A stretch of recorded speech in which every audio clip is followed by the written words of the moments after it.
talk about Walmart delivery before, but now Walmart has the fastest delivery service yet. Walmart Express Delivery. Get groceries and more delivered from their door to yours with no contact delivery in 2 hours or less. Zero markups. Same low price as in-store. Don't let work, kids, an at-home workout, or whatever else life throws at you right now get in the way of getting what you need when you need it.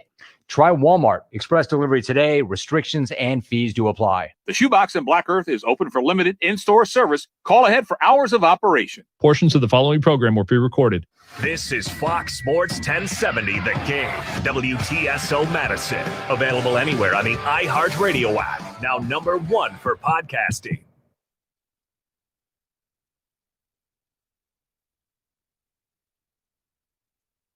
I can't find the open. Just go.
Oh, it's sailing. Introducing the Her Journey Around the Sorry about World that, guys. started Had in the our wrong page overflowing open. bathroom sink policy from American Family Insurance. Insure carefully. Dream fearlessly. Get a quote. Find an agent. Visit amfam.com for homeowners policy information.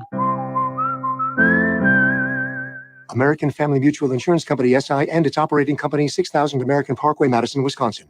A cherished family visit looks different today at Oak Park Place, but the feelings of love and support haven't changed. The focus is always on resident health and safety. Thank you to the families for finding unique ways during difficult times to connect with loved ones while maintaining physical distance. A wave and a smile from outside, a yard sign with a special message, all to bring joy to the residents. They have locations on Madison's east side in the Nakoma neighborhood, Janesville, Baraboo, Oak Creek, and Wauwatosa. Visit oakparkplace.com. Hi, this is Dave Gary with the Princeton Clubs. A great round of golf requires the right club at the right time. Here in Wisconsin, the Princeton Club is the right club at the right time. If you want to improve your game, give us a call for custom golf fitness programs. We work with all types of golfers to increase flexibility, core strength, stamina, and overall fitness. We're committed to excellence, the Princeton Club. For more information, go to princetonclub.net. This is Gary D'Amato with Killarney Golf Media. Check out our coverage of golf in Wisconsin and beyond on wisconsin.golf. We cover people, courses, tournaments, issues, and trends. Anything and everything that impacts golf in our state. And keep listening to The Golf Effect for expert analysis, topical dialogue, and great guests. Between wisconsin.golf and The Golf Effect, we've got you covered.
Hi, Dave McCann and everyone else. Just thought I'd say hi.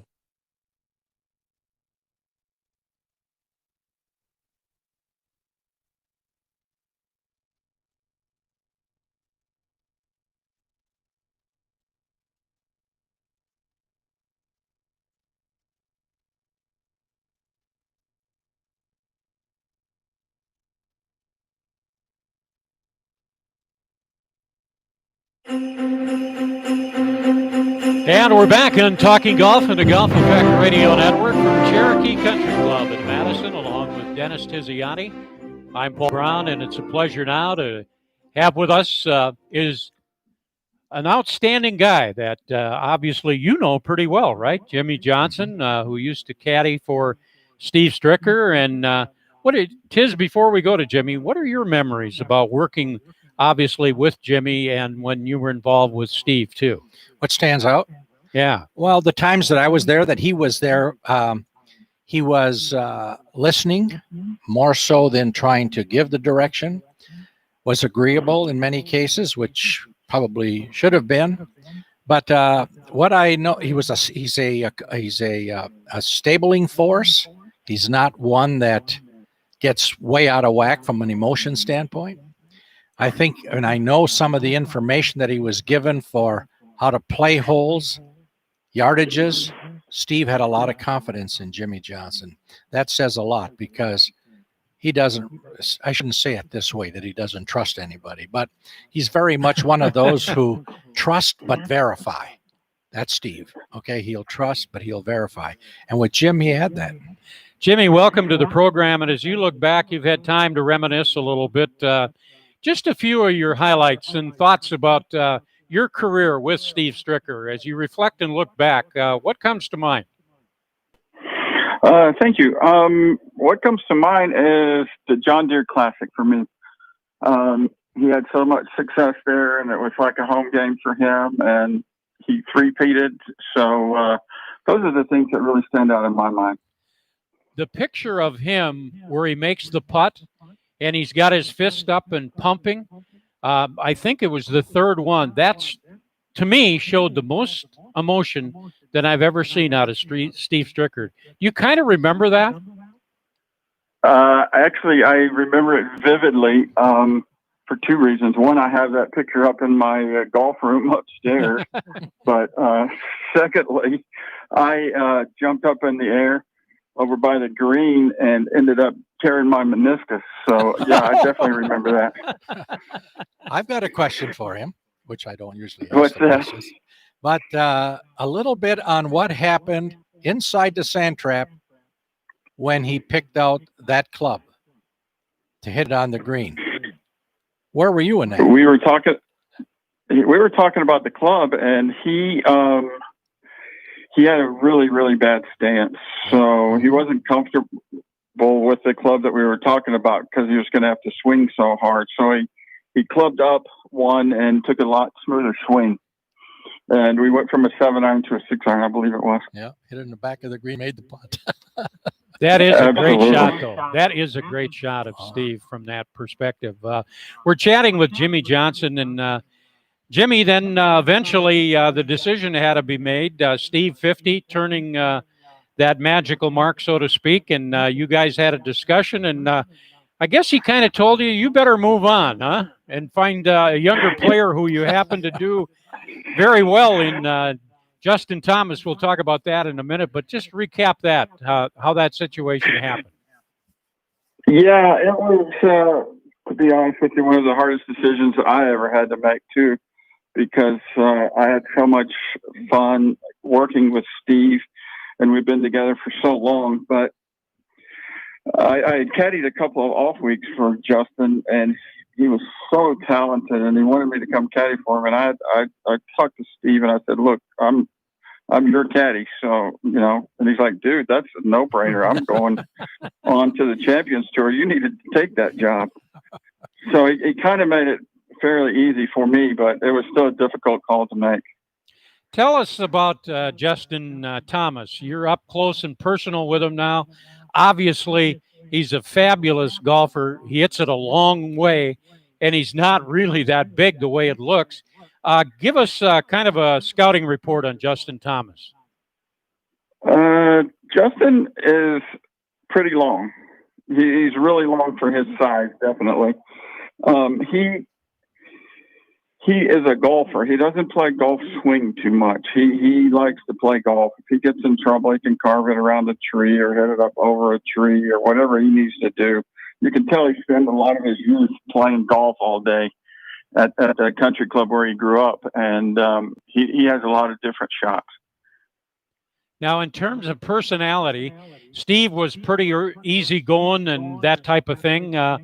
How is Justin Thomas, and how did you got to relate differently, do you not, to both those guys?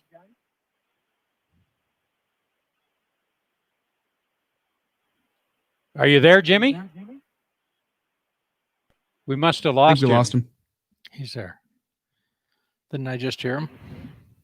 Maybe No, I think we lost him, guys. We lost him. We'll see if we can get him back. Okay. In a couple of minutes here, we'll make another But call. you see how decisive he even is here? He doesn't mix words. He moves on, and that's what you need to have in a caddy when you ask the question and he gives you the answer. Mhm. And sometimes I don't know is the right answer. Mhm. You know, because there's a lot of times that I've been out there with the guys that I had. I'd ask a question, I knew the answer, but they gave me the wrong one. So you kind of lose, touch with them, kind of lose faith with them. But he's pretty good. Is he back yet? He's not back yet. What do you see in Justin Thomas as a player? Well, I see that he is just what you said. He's a player, and Jimmy confirmed it. He's not very much in the swing part as much as he's in the play golf. Now, he's got a good backing behind him. Keep in mind, his dad's a PGA member. His dad is his teacher. So got him back, guys. Some of the stuff that he's heard for a long time consistently, and he knows that who he's teaching him, it's not teacher preference, it's the right thing. And we're trying. We got him back. Jimmy, are you there? No, his phone's got problems, guys. He's got problems with his phone, apparently. Oh, that's okay. And I think people get the message that what kind of guy this guy is, you know, and going from Steve Stricker. Now, you didn't ask him, who'd you caddy for before Steve Stricker? As a matter of fact, I do know that it was Nick Price, right? That's right. And won an Open with him. So going from Nick Price to Steve Stricker and he's a winner in all cases. So now you're going to ask him about his playing standards too, right? Yeah, I did. As a matter of fact, he played in South Africa. He played on the tour. Yeah, he's a tour player. He's a good player. Well, we had all these questions lined up for him, but that's okay. We know the answer. But apparently, they're trying to get him again, but no luck. So let me move on to maybe he didn't pay his phone bill. No, I don't think that would be a problem. No, I don't think so either. Maybe Dennis and I'll chat a bit, and you guys continue to see if you can get a hold of him, and maybe we'll continue the conversation. Dennis, in terms of tips or two for the people listening on the show, interlocking grip, what is it? Well, it's your whole left hand is not on the club. Okay. That the index finger of your left hand and the little pinky of your right hand are in between one another, as opposed to overlap, where your whole left hand is on and your index finger is between your forefinger on your left hand and your middle finger. Is there an advantage of the interlocking grip or the overlapping grip? Which is better? I don't know. Jack Nicklaus, interlock. Interlock is better? No, Jack Nicklaus was an interlock. Okay. I mean, what do I say? That's no good. Andy North. Andy North is an interlock, 2-time U.S. Open champion. So it has about Ben Hogan overlap. So, okay. When you get, I really don't know how one. I know Nicklaus's hands were small. So to get that finger over was difficult to do. Andy's hands are big, but even still, he's maybe because of his size and the like, the arc that he had, it was more beneficial for him. But I'm not stuck on either one. There's a guy that won the U.S. Open, he won the GMO, and I think he won an Open. I'm trying to think of his name. He used a 10-finger grip. That had to be rare, though, right? That was rare. Yeah. And I played with him in the third round in the year after he won the tournament at the GMO. And I would try to go up the fairway far enough so I could look back and see his hand action through the ball, so I could see what was going on, to get a feel also for what the question you're asking. And he was very good. I'll think of his name, before too long. Okay, I got another one for you. For all people that play golf, if they want to improve their game, but they got to choose one of the two things to work on, would it be putting or ball striking? Well, if you're a good ball striker, you should try putting. If you're a good putter, you should try ball striking. I guess their thing. But, scoring is that business of inside of 100 yards, the chipping and putting. I mean, if par is 72, 2 putts, 36, half of your strokes are putting. Right? That kind of tells you where you ought to work. Right? In order to win on a big stage, you got to be able to putt. And we're seeing that. Those guys are getting 19, 20, 21, 22 under par. They aren't sinking pitching wedges. Yeah. They're sinking putts, How about a strategy on playing a par 3? And do you think most people that play golf have a strategy as they get ready to tee off on the par 3? Oh, I don't know. I think most people that I talk to, they're worried about hitting the ball more so than anything. But the strategy on the par 3, first of all, if you're a good enough player, one would take the green and cut it into quarters and hit it to the quarter that the pin is on. Small target, small miss. But for somebody who is playing, how far is it from where you are to the front of the green? Give you a different deal. Then, depending on how far back the pin is, then add a club for every 10 yards. But don't take the club out that go 180. Find the one that goes 140 to the front. whole different thinking there. On the front of the green, and then add clubs as you go back. That would be a strategy that everyone could use. I do that today. How far is it to the front of the green? And then add the yardage going back. But, I know one thing. If I'm on the front of the green, I don't care where the pin is. The worst I'm going to make is 3. 3 is a good score. We'll be back on the Talking Golf Radio Network after this timeout. From our family to yours, we want to encourage you to keep going. Keep being fearless. And most of all, keep dreaming. If you have any concerns about your policy coverage or about making payments, please call us at 1-800-MY-AMFAM or visit amfam.com. We'll keep being here when you need us. American Family Insurance. Insure carefully, dream fearlessly. American Family Mutual Insurance Company, SI, and its operating company, 6000 American Parkway, Madison, Wisconsin. Oak Park Place invites you to join them for a personal virtual tour from your home. You can virtually walk the halls, visit a model apartment, and see the common spaces, all based on your unique needs and interests. Choose the fit that is right for you, from independent to assisted living, memory care, and short-term rehabilitation. They have locations on Madison's east side, in the Nakoma neighborhood, Janesville, Baraboo, Oak Creek, and Wauwatosa. Visit oakparkplace.com. I've got him on hold. Yeah, sorry about that. The second couple times I called him, it just wasn't going through. But it also showcases the natural beauty of the surrounding area that will dazzle your senses. Secluded and sheltered from the outside world, Wild Rock is unlike many places you played before. A true test of golf for players of all skill levels. Book your tee time online today and see what you've been missing at wildrockgolf.com. That's wildrockgolf.com. Hey, Lauren, you ready for things to get back to normal yet? Yeah, I really am. I really miss hanging out with my friends and family, going out to eat, and sporting events. You should check out Cherokee Country Club this year. You can enjoy sports at a safe distance with our golf range, indoor-outdoor tennis, swimming, and beautiful 18-hole golf course. Also, our sports lounge is open to the public. Have you tried their Friday night fish fry? No, I haven't. I think that's something my family and I can really enjoy. I'm going to tell my friends about it. Where can we sign up? Call me, Kristen, at 608-241-8788. Cherokee Country Club. Pay for what you play.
$20 seconds.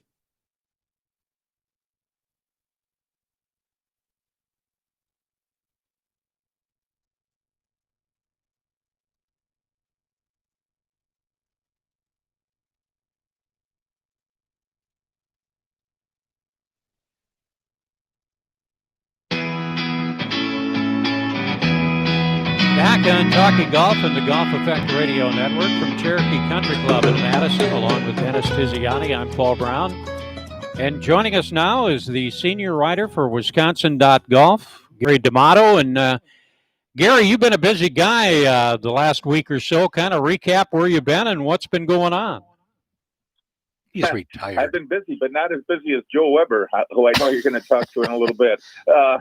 Yeah, I covered the final championship match of the Wisconsin State Golf Association match play championship, and Joe was in that. He lost, unfortunately, to a Illinois golfer of all things, a guy named Chad Slutsky, and which, you know, maybe we can talk about that in a bit here. Should Illinois golfers be able to come up and play in Wisconsin events? I know there's mixed feelings about that, but anyway, Joe went on then That loss stung a little bit because he played 7 matches to get to the final, and then went on to win the Ray Fisher 72-hole amateur championship at Janesville Riverside. Shot 19 under, and unfortunately, a young, really good, talented young player named Matt Tolan had a big lead going into the final round and kind of frittered it away. But Joe played well and was there at the end to win it. So he had a busy week. So did I. How about the Illinois golfers coming to play? Dennis, how do you feel about that? Absolutely. Anybody should be able to play in it. If just to be the best in Wisconsin is one thing, but to be the best in Wisconsin, whoever's in the tournament is more important. I think they should let them play, but likewise, Wisconsin players should be able to go to Illinois. Are they? Yeah, well, I don't think so. And this is a weird. You don't think they can? I don't think they can. I'm not for the amateur events, the open events. I think they can. Yeah. But this is a strange year because of coronavirus, because it wiped out the whole Illinois. They're not playing any tournament golf in Illinois on the amateur side. Mm-hmm. So those guys are looking for a place to play. And the rules, the way they're written in the State Golf Association is that, and they did this for college players, because Dennis, you had guys in the States, and there's more and more of them, even from out of the country, who are living in Wisconsin year-round because they play college golf. So those guys need a place to play in the summer. But this is a weird year because the Illinois guys have nowhere to play, and so they come up here and play. And the residency, the rule is that if you play in a Wisconsin tournament, you cannot play in your home state's corresponding event. Well, there's no golf in Illinois, so they don't have to worry about that. So it's just kind of a one-year strange situation, I think. How do you look at the virus and how it's impacting golf? What are you seeing, Gary? What do you think about that whole situation? No, it's not. The one player withdrew from tested positive at the Ray Fisher. He had gone out to dinner earlier in the week with a friend who came down, who had the virus, and so he got tested Thursday night and played Friday, and found out Friday after he was done playing that he tested positive. So he withdrew, and one of his buddies who had spent a lot of time around him also withdrew. So then the WPLA put out a email to all the players saying, look, we've had someone test positive. If you want to withdraw, you have that option. And no one else withdrew, but it's here to stay. And I was going to ask Dennis how worried Steve. I mean, Steve's going to play this week, and they've had some positive tests. How worried is he about it, Dennis? Very. He's worried about. He's home. Of course, I get to see him every day, but when I do, it's either on his porch and I'm outside, or on my porch and he's outside. So he's very sensitive. He's very sensitive to that. It goes on. Now, I'll tell you, he's driving. He drove to Detroit. To play in this tournament, and he has access to flights. I mean, actually, he has his own, private jet, and they still drove over there. So he's very sensitive to that. And the family, Nikki and the group, they're all very sensitive, keeping the girls in. So, but the other side of the coin is, it's either go play golf and take a little bit of a risk, or go nuts. I mean, he's in the business too. His business is to play golf, just like here at Cherokee or anyplace else. I mean, at some point in time, you can't not stop moving forward, because you're going to die, Harris English, by the way, is the 5th player on the PGA Tour. He's out because of the virus. Do you see any changes coming, Gary? I'll start with you and then come back to Tiz in terms of what you've seen so far on the PGA Tour. Do you have any thoughts on what potentially may change? Well, I mean, I think the tour has been very proactive and has set out some very good protocols to try to keep guys in the bubble, so to speak, and as safe as possible. But it's on the players to stick to those protocols. I've heard stories about, guys going out after the rounds and going out in the town they're playing in, going out to eat, and it's pretty hard to stay confined to a hotel room for a whole week. You go crazy. And so on the one hand, you can't blame the guys for just wanting to go out and have a normal life and have a dinner somewhere. But on the other hand, that's how you get sick, by being around other people who have it. So I don't know what else the tour can do. And I don't know, if they get more positive tests, like what's the threshold? How many people need to test positive before they say, well, maybe it's time to shut the tour down again? I don't know what that number is, or even if they'll get there or they won't. It's something to think about for sure. What do you think about what's happened so far? I think it's what they're doing is correct, not having the crowds there. I enjoyed it very much watching TV without being there walking around. I think as long as the sponsors can get TV time, and now you're getting TV time with not only people not walking around watching, not a bad deal from a financial standpoint from that aspect. But the players I know that they're very sensitive. In listening to what to them and what they're doing, that they're very sensitive to what's going on, including their caddy getting tested before you play, after you leave, while you're there. Testing is going on, an awful lot. But those players want to play, and having people there is important. I saw some pictures of last year at this tournament that they were at, and the last hole all full of people, and then now nothing there. But you know what? They still played pretty good. They shot pretty good. They got paid, right? Yeah. And away they go, and there was still tension involved. And I even watched that Corn Ferry one, and there was a playoff that was there. I mean, they were just going to town, Gary, any late news that you might have on the Ryder Cup? What are you hearing, if anything, new other than what's been reported? Yeah, PB, I have not heard anything other than what's been reported. I know that there's no infrastructure construction yet up at Whistling Straits. Right. I think, I've heard the deadline's been pushed now to July 6th for when they could start construction. So obviously everyone involved is waiting to the last possible minute to decide what to do with this thing, or whether to go forward with fans, 50% of fans, no fans, whether to postpone till next year. And if you postpone till next year, there's a lot of ramifications with the schedule next year. There's a President's Cup next year. There's an Olympic Games next year. So I think, they desperately would love to play it this year, but they're obviously going to use all the common sense in the world to decide whether it's safe to do it. So I don't have any other information. I suspect any day this week, we're going to hear something.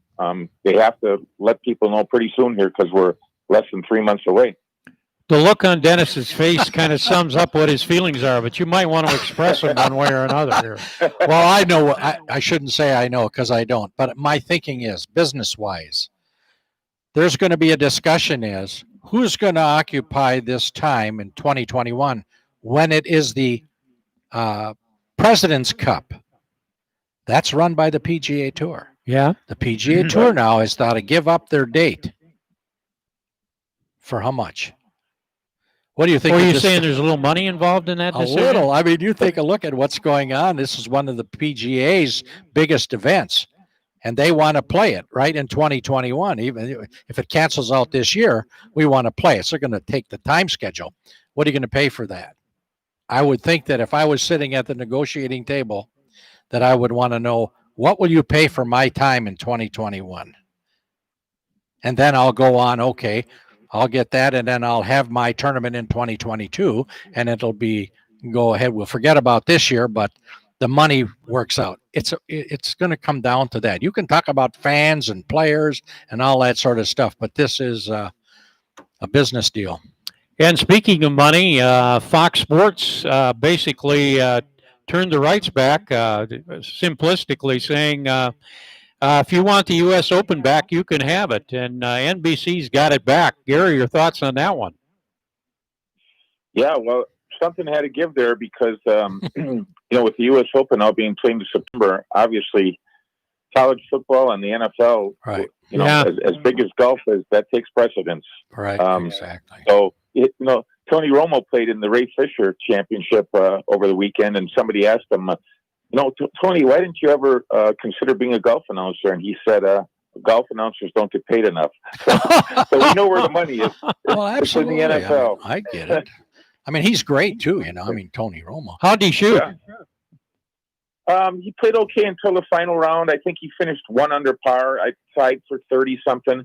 Not as good as he's played in the past.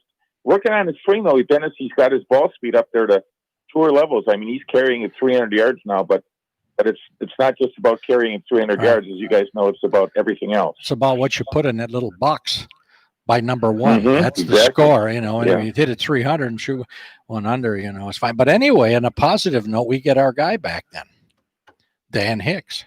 Yeah, we'll have to have him Yeah. on in the next couple of weeks. Oh, yeah, we'll have to talk Dan about on and, getting the U.S. Open back. He'll like that. Any other big news in Wisconsin that should be reported? Nothing that I can think of. I do know that the Dairyland Duel, that match between Wisconsin and Marquette alumni, July 31st and August 1st, they're up to 52 players now, 26 per team. So a lot of players are coming back to play in that, and already the chirping has started. So I can't wait to see those. I shouldn't say old. Some of them are, but the alumni going at it. I think that's going to be a very fun event. Joe Weber, by the way, played at Marquette, right? Yeah, he did, and he told me he's going to play in those alumni matches. So whoever draws him, he's going to be the guy to beat, I think. That's really good. Gary is the senior writer for Wisconsin.golf. And Gary, just in summary, for the people that may not be aware of that golf site, just go to Wisconsin.golf, and anything golf in Wisconsin is there. Just give us a quick recap of the website and all the things you guys are doing. Yeah, we have a small but dedicated staff. Rob Hernandez, who covered golf forever in the Madison area, is sort of focuses on junior golf, high school, and college. And then Rob covers some tournaments, but I cover a lot of tournaments, and I review courses and write about people. I do this thing called Legends, the Legends of Golf series. Have to talk to Dennis about that one of these days. Where I profile, a Wisconsin legend. I did profile Joyce Mallison, who was a great player in the 60s on the LPGA tour. And so Dennis McCann does a lot of stuff for us. He covered the Sale of the Bow golf course. And we're trying to be, all things to all Wisconsin golfers. The young kids know about us, and we're trying to get the older folks to know to go to our website, because newspapers unfortunately don't really cover golf as well as they once did. So we're the one-stop shopping, I think, for golf in the state. Gary, it's always nice having you on the show. Thanks for your time. Thank you. I look forward to listening to Joe Weber coming up. Thanks. And we'll be back after this time out on the Golf Effect Radio Network. Mommy, look at my boat. It's sailing. Introducing the Her Journey Around the World started in our overflowing bathroom sink policy from American Family Insurance. Insure carefully. Dream fearlessly. Get a quote. Find an agent. Visit amfam.com for homeowners policy information. American Family Mutual Insurance Company, SI, and its operating company, 6000 American Parkway, Madison, Wisconsin. A cherished family visit looks different today at Oak Park Place, but the feelings of love and support haven't changed. The focus is always on resident health and safety. Thank you to the families for finding unique ways during difficult times to connect with loved ones while maintaining. I've got Joe Weber on hold.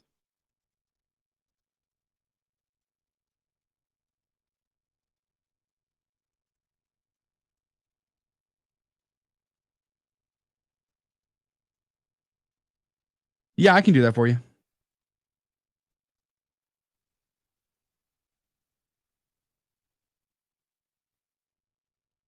Okay, sounds good.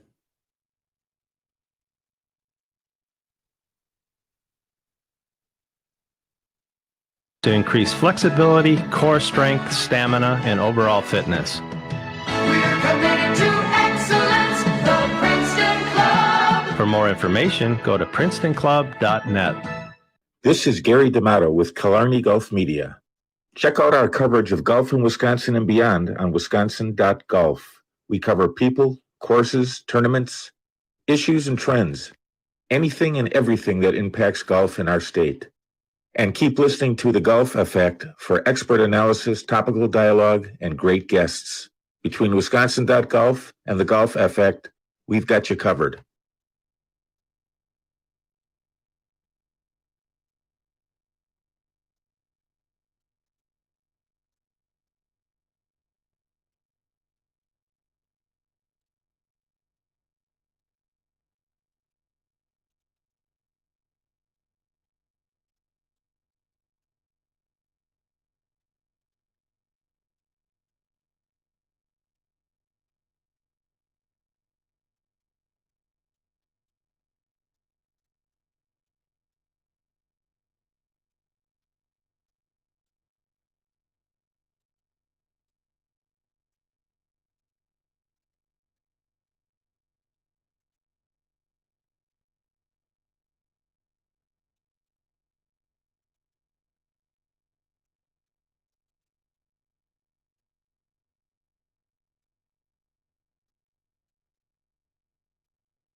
30 seconds, guys.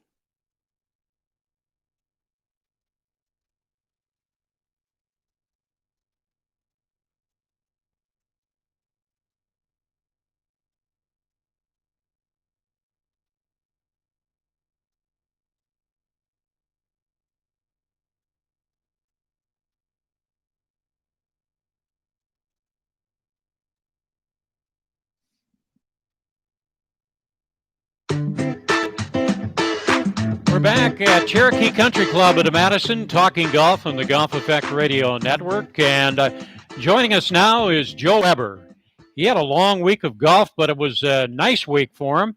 In fact, it culminated yesterday with a victory in the Ray Fisher Amateur Championship. And Joe, welcome to the show. 189 holes of golf in about 7 to 8 days or something like that. That's a lot of golf, Joe.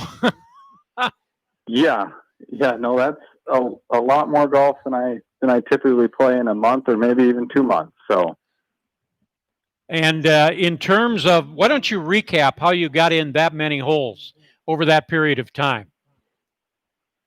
So the match play changed this is the first year of them doing pods, kind of like the PGA Tour does their match play.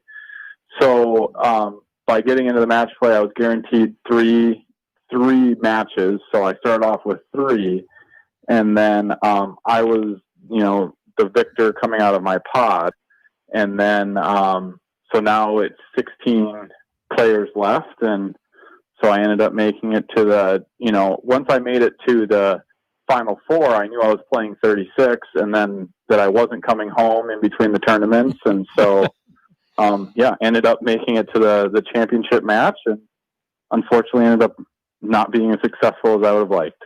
And then, of course, at the Ray Fisher, you completed 4 rounds down there. And as Dennis mentioned a little bit earlier in the show, 19 under par over 4 rounds. That is pretty impressive, isn't it? Absolutely. Yeah.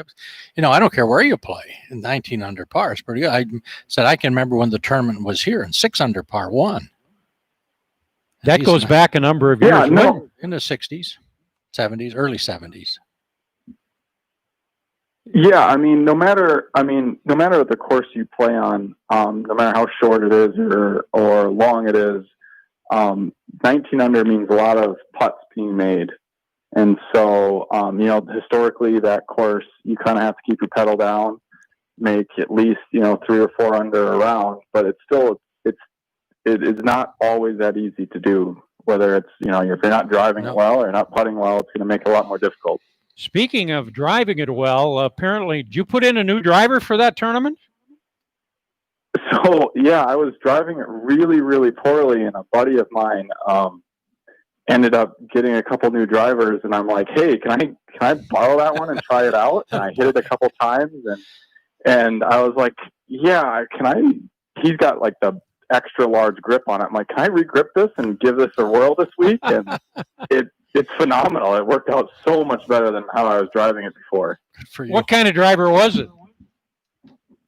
So it was the Sim. So it was the TaylorMade, and I was a Callaway. I had a Callaway in the bag for a long time, and I was trying out the Maverick, and then, like I said, I just grabbed his Sim, and I'm like, yeah, this one goes way straighter.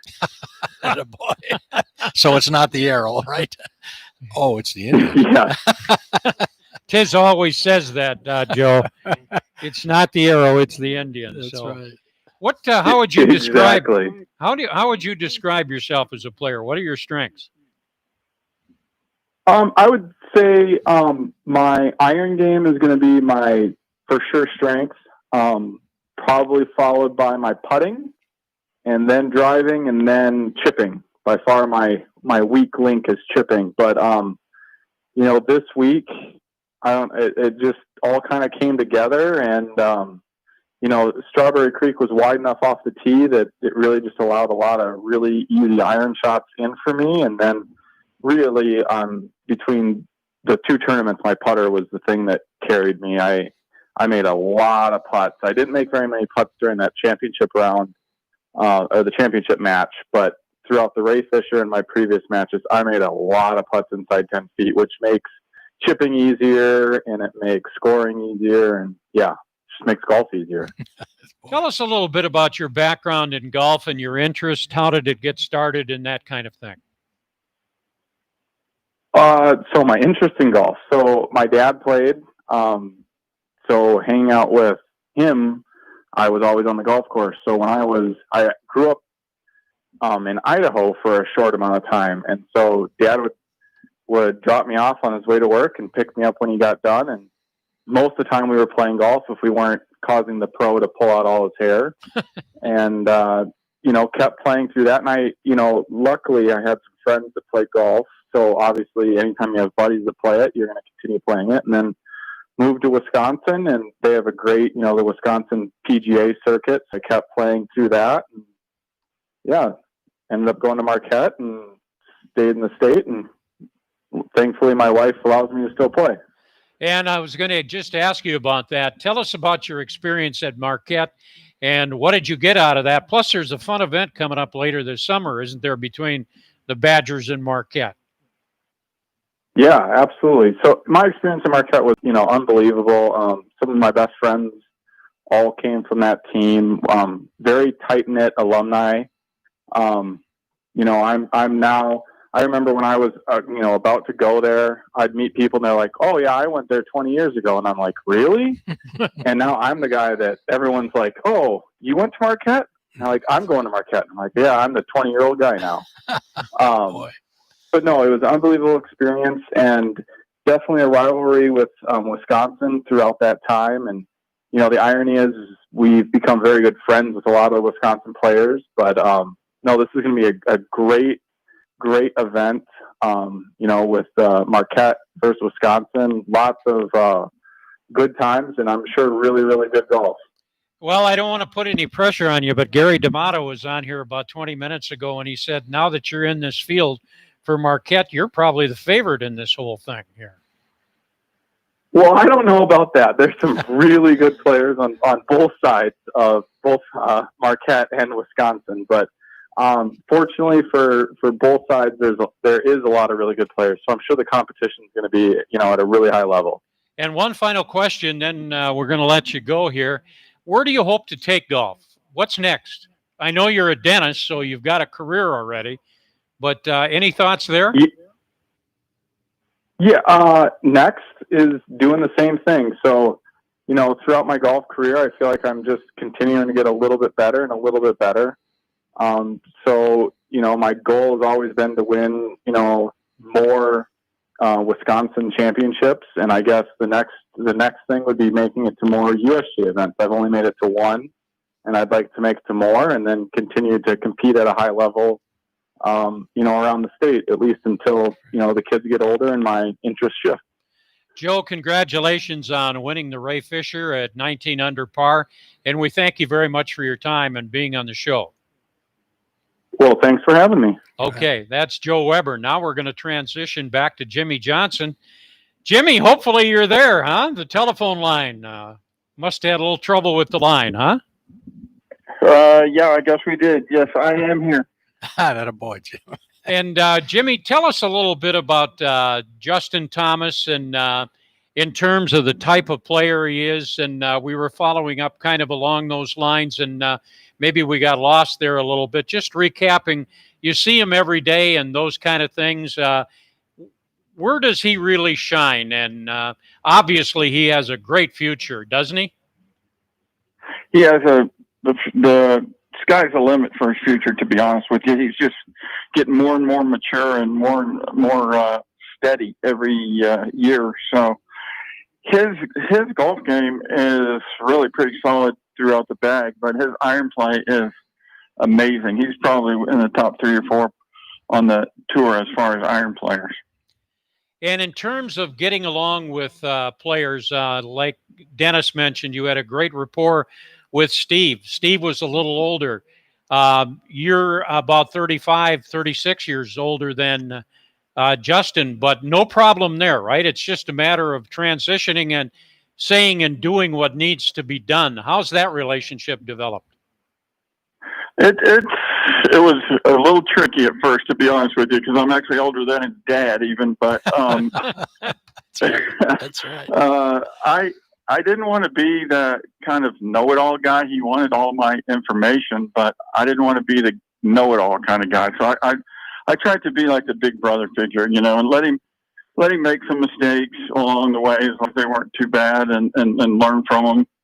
So now he kind of knows how he got to where he is, which is good, because sometimes you jump up there real quick and you really don't even know how you got there, and you definitely don't know how you're going to stay there if you didn't know how you got there. Jimmy, you're inside the ropes and you're living with all of the current rules and regulations in terms of with the virus and that type of thing, playing in front of no fans. From your perspective as a caddy, give us some insight into the realization of what's going on, and what do you think about the whole thing? It's amazing that we're even back, to be honest with you. It's totally different. We have to take at least one test every week on site, sometimes two if you go on the charter. They have a charter every week, so you have to take a test to get on that charter. And as far as the crowd goes, it's hard to get into it, to be honest with you. It's almost like I wouldn't say a practice round, but it's hard to get momentum. My player is definitely a momentum type player. He gets on a high and he gets making one or two birdies, starts making a lot of them, and that feeds off the crowd, so to speak. But it's hard to do right now because there's nobody out there. And you played professionally in South Africa for about 17 years. And now you're on the tour and you watch guys like Dustin, or for that matter, Justin too. But over the weekend, 353-yard drive. And you think back to your days when you used to play and you stand there and watch today what's going on. What goes through your mind? That the courses have no defense, basically, because, 350 yards is like a driver in an 8-iron for me in the old days. So, yeah, it's kind of crazy. I was watching Bryson hit drivers on the driving range the other day, and there's a traveler sign at the end of the range where the other tee is, and I shot that traveler sign. It was 350, and he was flying right up on top. Wow. So it was amazing to watch. Wow. Jimmy, thank you. He actually had a ball speed of 202 miles per hour. Oh, boy. 202. Wow. Yes. Unbelievable. Jimmy, we're glad we got you back. Thank you very much for your time, and all the best to you and Justin as you guys go down the tour road there in the future. Appreciate it. I sure do appreciate you having me on. I'll see you next time. All right, bud. We'll be back after this time out on the Golf Effect Radio Network. From our family to yours, we want to encourage you to keep going. Keep being fearless. And most of all, keep dreaming. If you have any concerns about your policy coverage or about making payments, please call us at 1-800-MY-AMFAM or visit amfam.com. We'll keep being here when you need us. American Family Insurance. Insure carefully, dream fearlessly. American. You're going to be back at 6:57:40, so you'll have about 2 minutes. Is open for play and awaiting your arrival. The Robert Trent Jones Jr. Design University Ridge is now offering 18-hole walking green fees for as low as $46 plus tax any Monday through Thursday. This 18-hole rate won't last long, so visit universityridge.com or call 608-845-7000 to reserve your tee time. Play where the Badgers and the pros play. University Ridge. How would you like to play golf at Wild Rock in Wisconsin Dells or UW Ridge here in the Madison area and support the Golf Effect charity at the same time? That's right, you can play Wild Rock and UW Ridge for $50. That's a great price for those two courses, and by the way, it includes the cart. All you have to do to get your passes is go to the website that's called thegolfeffect.org. Click on the golf passes, order the number of rounds you would like to play. You can pay for them through PayPal, and Cherokee will send you the amount of passes that you ordered. By the way, those passes for UW Ridge are good Monday through Thursday, and Wild Rock is good Sunday through Thursday. There's a limited number of passes to be sold. Trust me, they're going to go fast. A chance for you to play Wild Rock and UW Ridge for $50 by going to thegolfeffect.org.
20 seconds.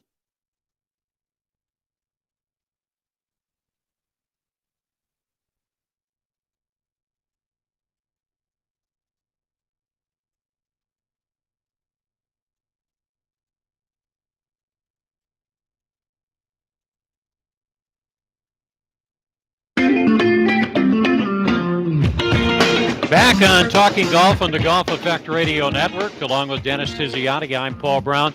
We should mention on the golf passes for UW Ridge and Wild Rock, those passes are going pretty fast. So if you're thinking about playing those two courses, you might want to get your passes by going to the golfeffect.org website. Order them on the website. You pay for them on PayPal. The actual passes are sent to you from Cherokee. And when they're gone, they're gone. And $50 including, I got to say this because he's here. We say golf cart. He says golf cars. So Golf car, a cart is something you push or pull. you're just saying because A car is something you ride. and I got to admit, Mr. Tiziani, come in my career, which tells you about how successful I've been at golf, I've never played a par three thinking about hitting it to the front of the green. Most left-handers don't do that. Right-handers think about it the right way. But think about it. It's I give you the say here 17. It's like 135 or 140 to the front of the green. What would you hit? Well, I'd hit an 8 or 9 iron. Well, just add one club to that rather than the business of going all the way to the hole. Play your front yardage. It can be on every hole. Play your front yardage. That's a good tip. See, that's one of many that you can pass on to our audience here. Oh boy! Thank you very much. And he actually helped me with my driver this week. Impossible, but He found out I was right. My palm of my hand was in front of the ball. too much forward lean. Too much forward lean. Right hip is pointed to the right. And then he wonders why he's hitting it all over the park. Wow. For David McCann, Dennis Tiziani, I'm Paul Brown. Thank you for joining us on Talking Golf on the Golf Effect Radio Network. And we'll be back next week, same time, and we'll do it all over again. And we'll have another tip or two, and Tiz is going to help you improve your game. From Madison, that's Talking Golf for now.